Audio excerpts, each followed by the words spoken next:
Saturday afternoon, November 2nd, 2024.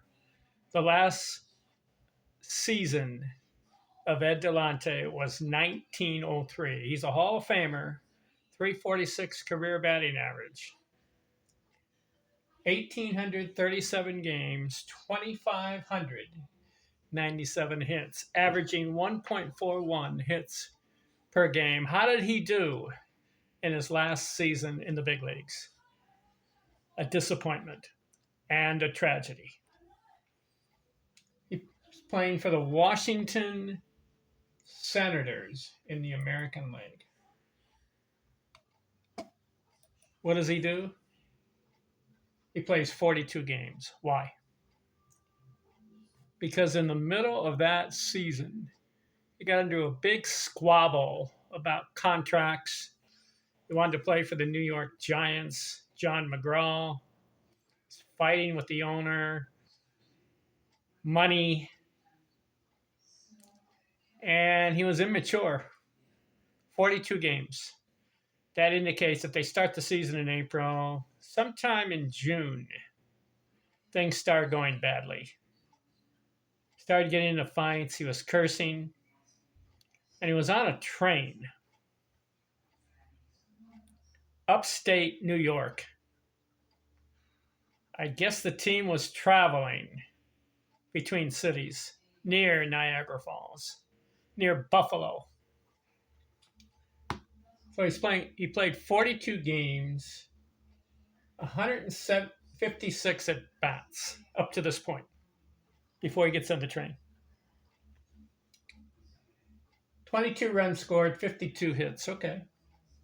11 doubles, 1 triple, 1 homer, 21 RBIs, 3 stolen bases, 12 walks, 333 batting average. So he's got 52 hits and 171 at plate.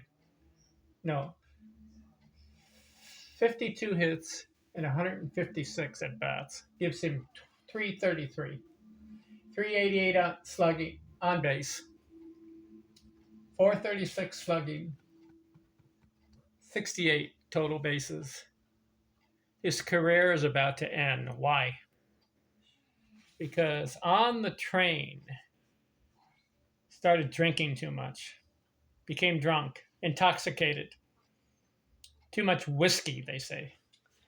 And let's see, I've got the book here. I read the story. I went to Amazon. I got this book, Ed Delahanty in the Emerald Age of Baseball. And I read the story about what happened on the train. It's late at night. He's drunk. He's cursing.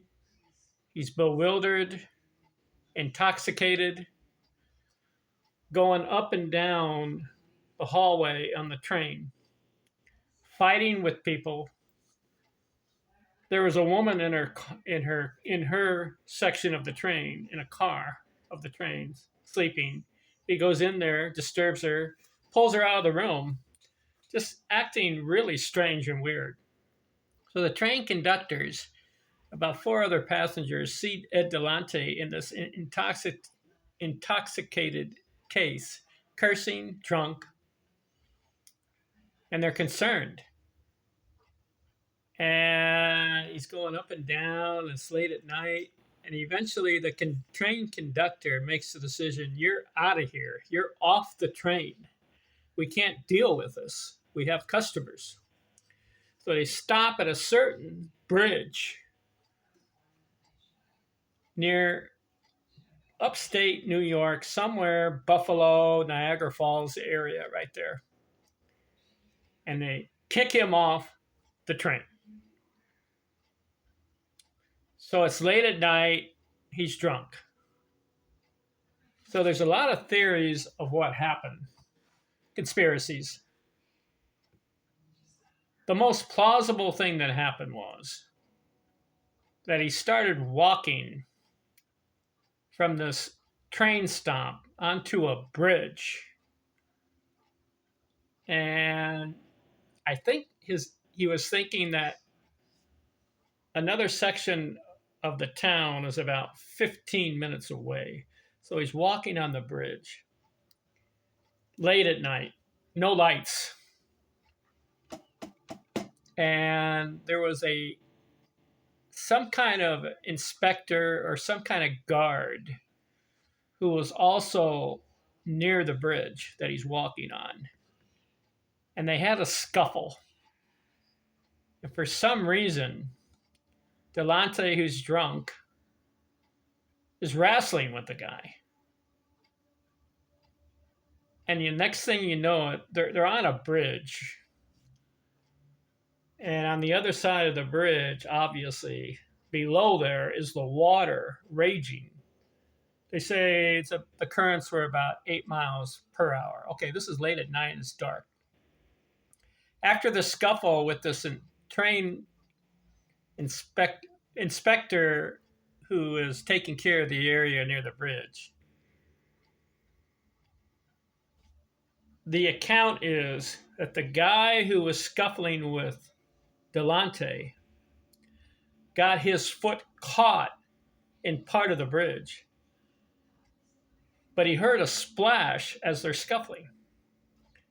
So when he looked up, Delahanty fell over into the water and is yelling, "Help, help," but it's too late because it's dark.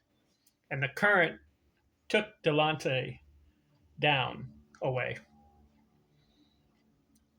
The guy who was fighting with Delahanty say he was agitated, he was drunk. I don't know what was wrong with the guy. He says he didn't push him over. He says that he didn't know what happened because it's dark. He thinks that Delahanty just fell right there when they're on the bridge into the water. So what happens? About a week later, they find Delahanty's body way down where this river goes. And I think there was a section in Niagara Falls where it's like a 170-foot drop. The body went over that drop and was at the bottom. And some guy in a boat saw the decomposed body, pulled it out of the water, and realized that, the body was decomposed and dead. They take it to a morgue, and it's just gruesome. The stomach was open. Part of the leg was carved off. It's black and blue all over. Ed Delahanty's dead. Isn't that great? This guy's one of the greatest hitters in the game up to that point. 346 career batting average. And for some odd night in the middle of June 1903, he's having problems with contracts, with money, with people on the train. He's booted off the train, falls off a bridge into raging waters, and ends up at the bottom of Niagara Falls, dead. One of the most distressing stories I've ever heard, not only in baseball, but in life in general.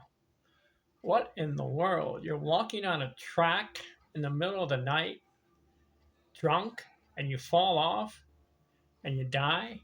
And listen to this. I've got it here.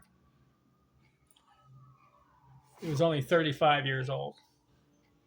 It's too young to die. And so one of the greatest hitters of the era is gone. So 1903 season is finished. Kind of depresses me. This guy had potential to keep his career going. 35, he has another 5 years to play, right? He would have gotten over 3,000 hits, maybe 3,500 hits. Maybe his career batting average would have gone up more. But what in the world is wrong with this guy? Was it an accident? Was he not thinking? Was he immature? I don't know. One of the strangest stories. Ed Delahanty. He makes the Baseball Hall of Fame, but to end your life at 35 years old? I don't know. Anyway, strange, weird, X-File kind of story. All right, next video, I'm going to recap this guy. I'm going to look at his entire career, and we're going to rank him among the greatest hitters of all time. Talk to you later. I'm out.